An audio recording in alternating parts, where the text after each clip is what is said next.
إن الحمد لله نستعينه ونستغفره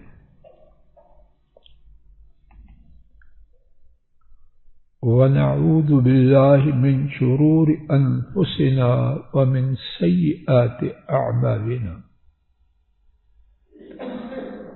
من يهده الله فلا مضل له ومن يضلل فلا هادي له وأشهد أن لا إله إلا الله وحده لا شريك له وأشهد أن محمدا عبده ورسوله صلوات ربي وسلامه عليه. أما بعد فإن خير الحديث كتاب الله وخير الهدي هدي محمد صلى الله عليه وسلم وشر الأمور محدثاتها وكل محدثة بدعة وكل بدعة ضلالة وكل ضلالة في النار.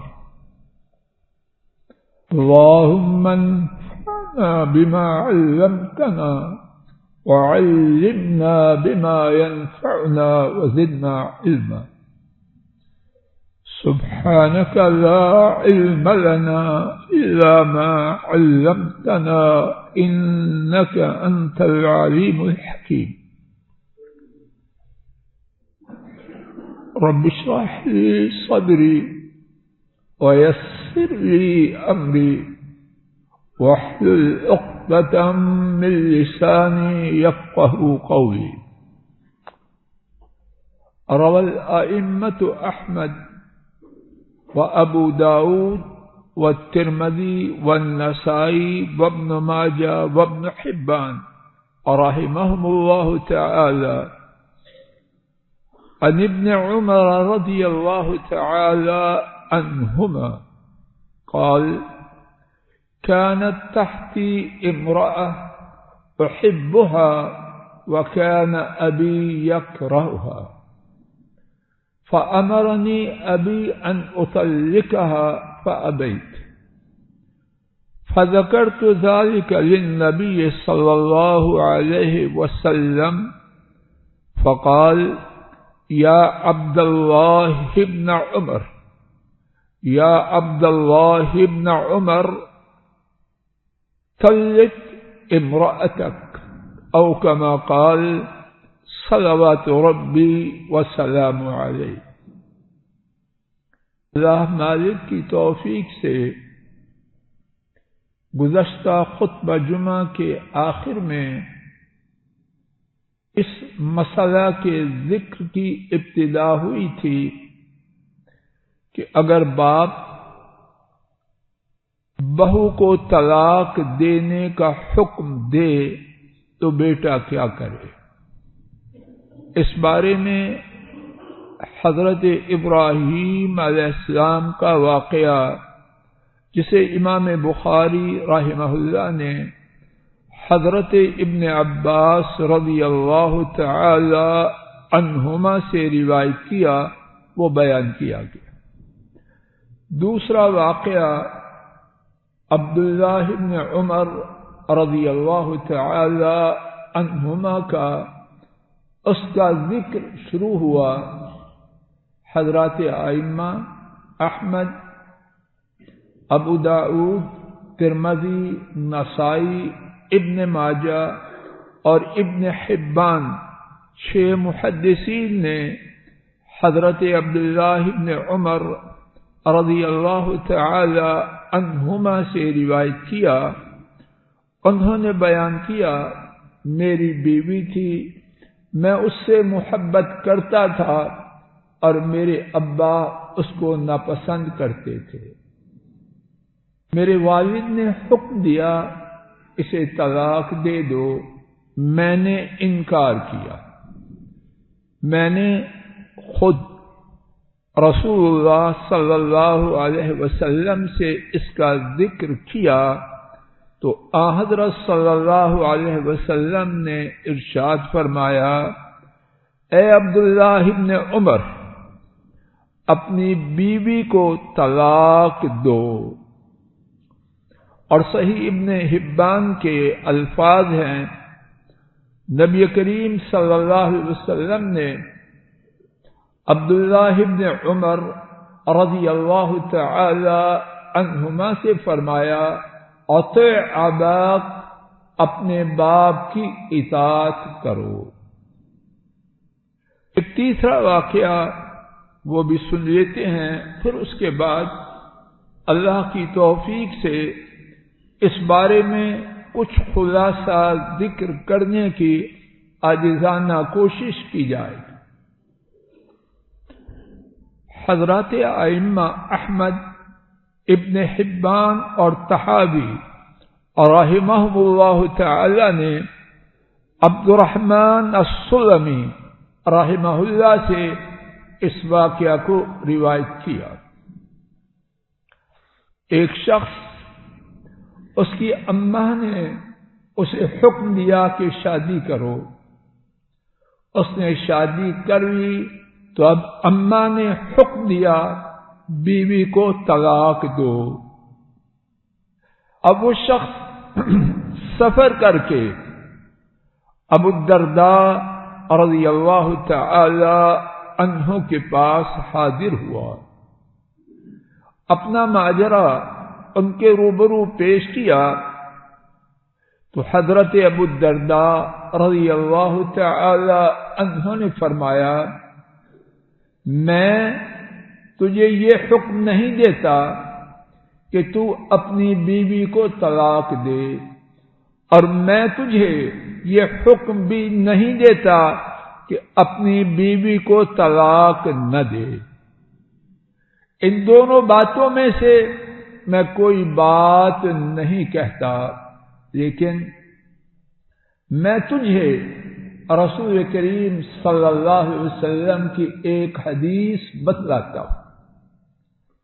میں نے رسول کریم صلی اللہ علیہ وسلم کو فرماتے ہوئے سنا، الوالد اوسط ابواب الجنہ، باپ جنت کا بہترین دروازہ ہے، فاعطِ ذلک الباب، فاعطِ ذلک الباب اور احفظہ، اب تیری مرضی، ان شئت فاعطِ ذلک الباب، اگر چاہو تو اس دروازے کی حفاظت کرو، اور اگر چاہو تو اس دروازے کو ضائع کر دو۔ تو فیصلہ کر کہ باپ جس کی اتنی حیثیت ہے، اللہ کے رسول صلی اللہ علیہ وسلم نے اسے جنت کا بہترین دروازہ قرار دیا، تو نے اس دروازے سے جنت میں جانا ہے کہ نہیں؟ خود فیصلہ۔ وہ آدمی لوٹا اور اس نے جا کے اپنی بیوی کو طلاق دے۔ اب سوال یہ ہے کہ فتویٰ کیا ہے؟ میں نہ 3 میں نہ 13 میں عاجزانہ بات کے سمجھنے سمجھانے کے لیے عرض کرتا ہوں، اگر ٹھیک ہو اللہ قبول کرے، غلط ہو اللہ معاف کرے، اور ساتھ ہی اللہ نہ کرے کسی کو یہ مصیبت آئے، اگر ہو تو کسی بڑے عالم سے دریافت کرے۔ میں نے جو تھوڑا بہت پڑھا ہے، 3 اقوال میں نے دیکھے۔ پہلا قول یہ ہے، اور اسے علامہ محمد عبد الرحمن مبارک پوری نے اپنی کتاب تحفۃ الاحوذی میں ترمذی شریف کی شرح میں لکھا ہے کہ حدیث میں طلاق دینے کا جب باپ حکم دے تو واضح بات، باپ نے حکم دیا اس کی پابندی کرے، اور وہ لکھتے ہیں کہ ماں کا حق باپ سے بھی زیادہ ہے۔ ماں کے ساتھ نیکی کا حکم 3 دفعہ، 4تھی دفعہ باپ کا نمبر آیا، تو خلاصہ ماں باپ کے حکم دینے پر طلاق دینا ہوگی۔ دوسری رائے جو میں نے دیکھی، ملا علی قاری رحمہ اللہ اپنی کتاب مرقات المفاتی مشکات شریف کی شرح میں لکھتے ہیں کہ جب باپ حکم دے اور اس کا کوئی دوسرا سبب ہو تو پھر چاہیے کہ باپ کے حکم کی تعمیل کرے، وگرنہ باپ کا حکم ماننا اچھا ہے لیکن واجب نہیں۔ دوبارہ سماعت فرمائیے، ان کی رائے میں اگر کوئی اس کے علاوہ باپ کے حکم کے علاوہ اور کوئی سبب ہو جس کی بنیاد پر باپ حکم دے رہا ہے تو پھر باپ کا حکم ماننا واجب ہے، اور اگر اور کوئی سبب سامنے نہ ہو تو بہتر ہے باپ کی تابعداری کرے، لیکن خلاصہ اگر نہ کرے گا تو گناہ نہیں۔ تیسری رائے شیخ ابو الحسن سندھی، بہت بڑے محدث ہیں، سندھ کے تھے اور مدینہ طیبہ میں جا کے رہائش اختیار کی۔ وہ لکھتے ہیں کہ جب باپ کا حکم کسی شرعی بنیاد پر ہو تو اس وقت باپ کے حکم کی تعمیل لازم ہے،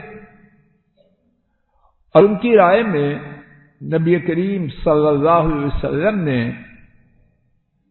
عبداللہ ابن عمر رضی اللہ تعالی عنہما کو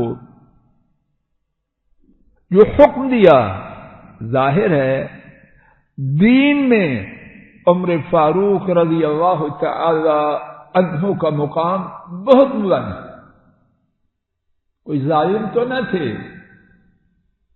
کہ خواہ اپنے بیٹے کا گھر اجاڑے، دینی سبب پہ دیا۔ تو اگر دینی سبب ہو، باپ کے حکم دینے کی بنیاد دین ہو، تو شیخ ابو الحسن سندھی رحمہ اللہ ان کی رائے میں پھر باپ کا حکم ماننا واجب اور فرض۔ اللہ بہتر جانے، میرا رجحان اسی تیسری بات کی طرف ہے۔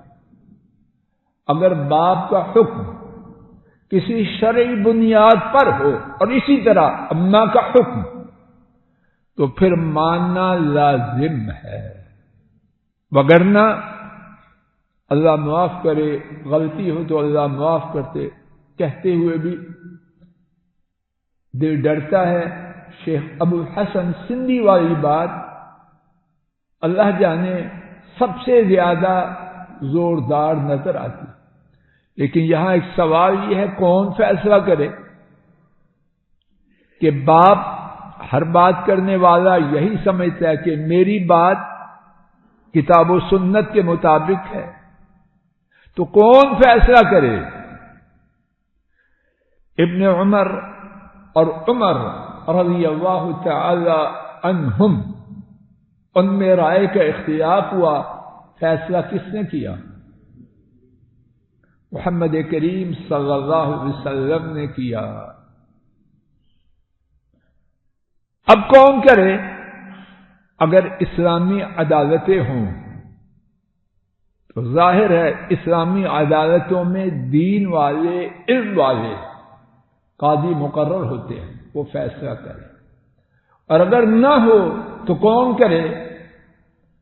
علماء سے اس بارے میں رجوع کیا جائے، باپ بیٹا کسی ثقہ علم والے اس پر اعتماد کریں اور اس کے روبرو اپنا قضیہ پیش کریں، پھر وہ عالم دین کی بنیاد پہ جو فتویٰ دے اس پر عمل کیا جائے۔ اللہ تعالی بہتر جانتے۔ یہاں ایک بات کا ذکر ضروری سمجھتا ہوں، وہ یہ ہے کہ مائیں اور باپ یہ حکم دیتے ہوئے اللہ سے ڈرے ہیں. مائیں اور باپ یہ حکم دیتے ہوئے اللہ سے ڈرے ہیں. ظلم باپ کی حیثیت سے کرنا اس کی اجازت نہیں، ماں کی حیثیت سے کرنا اس کی اجازت نہیں. معاملہ صرف اپنے بیٹے کا نہیں، دوسروں کی بیٹی کا بھی ہے.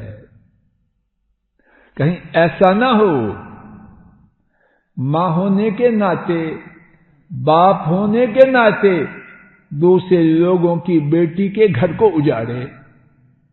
صرف بیٹے کا گھر نہیں اجڑے گا، اس آنے والی بیٹی کا بھی تو اجڑے گا. اور ماں باپ یہ سوچ لیں کہ ہم جو بیجیں گے وہ کاٹیں گے. اگر کسی کی بیٹی کو بغیر کسی شرعی سبب کے ہمارے حکم کی وجہ سے واپسی کا ٹکٹ ملا تو ہماری بیٹیوں کو بھی یہی ٹکٹ مل سکتا. اور زیادہ باتیں کرنے سے، شور مچانے سے حق چھپ نہ سکے گا. عرش والا رب جن کے پاس تمام معاملات ہیں، ظاہری بھی سری بھی، کہیں وہی پہیا ہمارے اوپر بھی نہ آ جائے. ماں باپ یہ یاد رکھیں. اور ایک یہ بات بھی یاد رکھیں، عام طور پر سسر اور ساس، میں کوئی نئی بات نہیں کرنے لگا، سب جانتے ہیں، لیکن یاد رکھنا ضروری ہے. عام طور پر ہم بحیثیت ساس اور سسر ہمارا رویہ اور ہے، اور بحیثیت ماں اور اماں کچھ اور ہے. بیٹیوں کے لیے باپ کا اور ماں کا پیمانہ کچھ اور ہے. ہماری بیٹی کو سردی نہ لگ جائے، ہماری بیٹی کو گرمی نہ لگ جائے، ہماری بیٹی کو یہ ہو. اور وہ جو بیٹی ہمارے گھر میں آئی ہے وہ بھی کسی ماں اور باپ کی بیٹی ہے. بہو امانت ہے سسرال کے پاس، بہو امانت ہے سسرال کے پاس. اس امانت کے ساتھ جو معاملہ میں اور آپ سسرالی گھر کے حساب سے کریں گے، اپنی بیٹیوں کے ساتھ اسی معاملے کی توقع رکھیں. طلاق کے حوالے سے ایک اور مسئلہ، اور میرے خیال میں بہت ہی خوفناک اور ضروری مسئلہ سننے میں آتا ہے، اور اللہ کرے کہ یہ نہ ہو. کتنے گھرانوں میں خاتون کو ایک طلاق ہوئی، پھر دوسری ہوئی، پھر تیسری ہوئی، اور پھر جدائی کی بجائے میاں بیوی کی حیثیت سے زندگی بسر کر رہے ہیں. اچھی طرح نوٹ فرما لیجیے اور اس پیغام کو اللہ کے لیے عام کیجیے. جب 3 طلاق وقفے کے بعد ہو چکی، مدت پوری ہو چکی، اب وہ خاتون اس مرد کے لیے بیوی نہیں رہی، ایک اجنبیہ عورت ہے.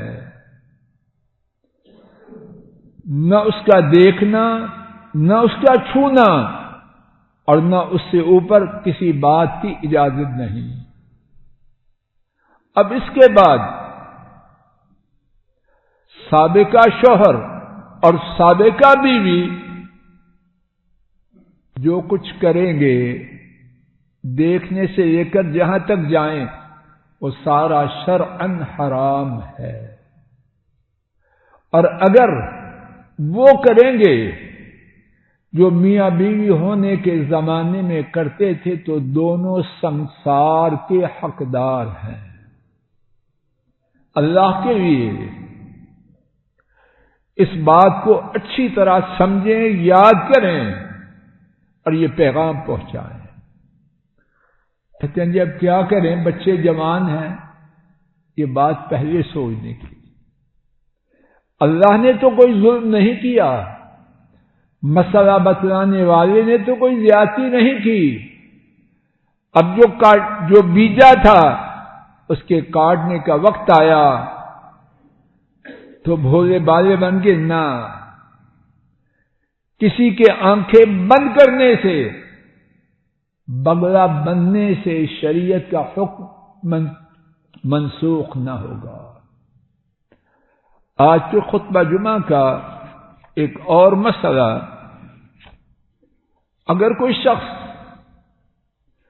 اپنی بیوی کو یہ اختیار دے، چاہے تو میرے ساتھ رہو چاہے تو نہ رہو، تو اس کا حکم کیا ہے؟ سورہ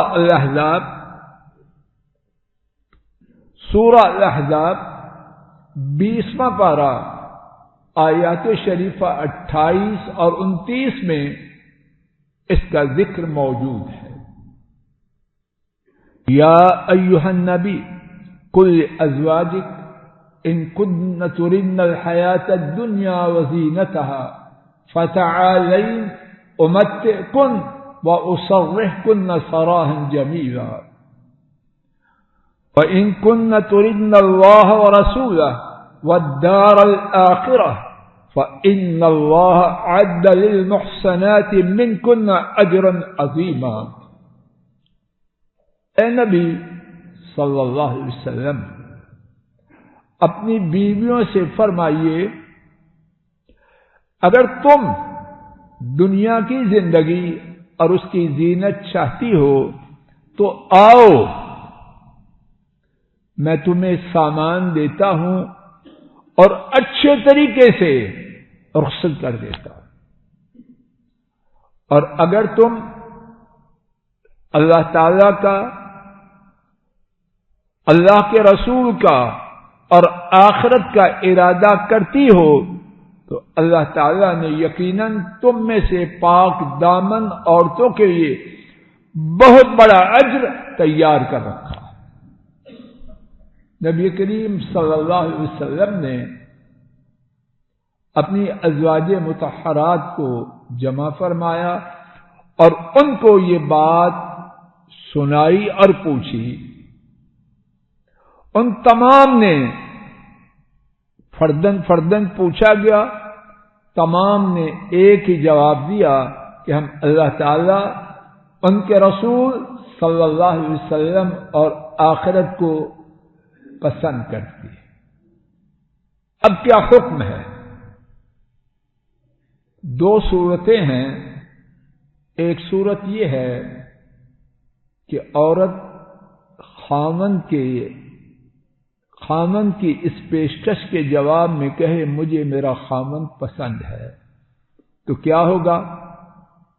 وہ جیسے پہلے خامن کی بیوی تھی ویسے ہی رہے گی، اور اس اختیار دینے سے طلاق نہ واقع ہوئی نہ رجوع کی ضرورت، جیسے تھی ویسے کی ویسی ہے۔ بات واضح ہے۔ صحیح بخاری میں ہے، اما عائشہ رضی اللہ تعالی عنہا روایت کرتی ہے، رسول کریم صلی اللہ علیہ وسلم نے ہمیں اختیار دیا، وہی اختیار جو ہم سن چکے ہیں۔ ہم نے اللہ تعالی کے رسول صلی اللہ علیہ وسلم کو چن لیا تو ہم پر کوئی چیز شمار نہ ہو۔ کیا مقصد شمار ہونے کے؟ سمجھانے کے لیے، اگر کوئی شخص اپنی بیوی کو طلاق دے پھر رجوع کروے تو کیا ہوتا ہے؟ بیوی بن جاتی ہے لیکن اس کے بیلنس سے، اس کے کھاتے سے ایک طلاق دینے کا حق ختم ہو گیا. واضح ہے بات. باقی دو ہیں. دوسری دفعہ دی، رجوع کر لیا، پھر بیوی بن گئی. اب جب تیسری دفعہ دے گا چھٹی ہو جائے گی. واضح ہے بات. لیکن یہ جو اختیار دینا ہے، اس سے وہ 3 طلاق کا حق متاثر نہیں ہوگا. بات واضح ہے. اب اس کا دوسرا پہلو، اختیار دیا اور بیوی نے کہا ٹھیک ہے میں آپ سے جدا ہونا چاہتی ہوں، تو پھر کیا ہوگا؟ اس بارے میں ایک سے زیادہ آراء ہیں. حضرت عمر رضی اللہ تعالی عنہ، حضرت علی رضی اللہ تعالی عنہ، حضرت زید بن ثابت رضی اللہ تعالی عنہ، حضرت ابن مسعود رضی اللہ تعالی عنہ اور دیگر بہت سے علماء کا موقف یہ ہے کہ اگر بیوی نے یہ کہا میں اپنے آپ کو پسند کرتی ہوں تو یہ طلاق بائن ہوگی، بیوی خاوند سے جدا ہو جائے. اب اس کے بعد رجوع کا حق باقی نہ ہوگا. مسئلہ کا خلاصہ، اگر خاوند اپنی بیوی سے کہے کہ تمہیں اختیار ہے، چاہو تو میرے پاس رہو، چاہو تو چلی جاؤ. اگر خاوند کو بیوی پسند کرے تو کچھ بھی نہیں ہوگا، جیسے تھی بیوی ویسے رہے گی. اور اگر کہے میں اپنے آپ کو پسند کرتی ہوں، میں نے آپ کے ساتھ نہیں رہنا، تو ایسی صورت میں طلاق بائن ہو جائے گی، بیوی خاوند سے جدا ہو جائے گی. اللہ تعالیٰ اپنے فضل و کرم سے ہر مسلمان گھرانے کو طلاق کی ہر صورت سے محفوظ رکھے، اور اگر یہ آفت آئے تو اللہ تعالیٰ اپنے فضل و کرم سے کتاب و سنت سے رہنمائی حاصل کرنے کی توفیق عطا فرمائے. وآخر دعوانا ان الحمد للہ رب العالمین. الحمد للہ نحمده ونستعینه ونستغفره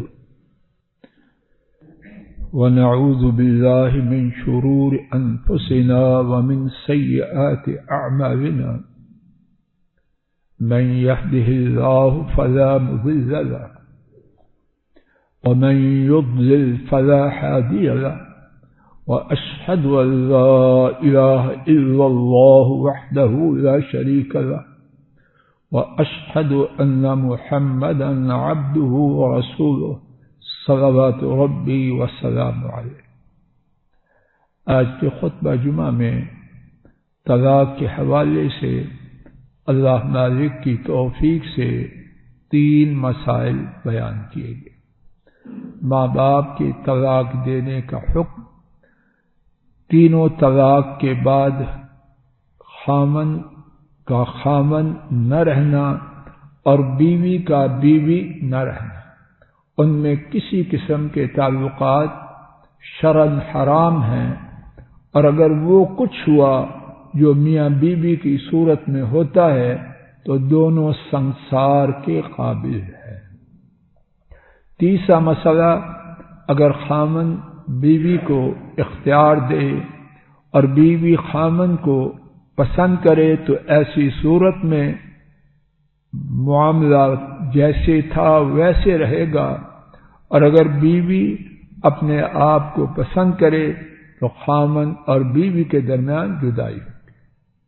اللہم صلی علی محمد وعلی آل محمد کما صلیت علی ابراہیم وعلی آل ابراہیم انک حمید مجید.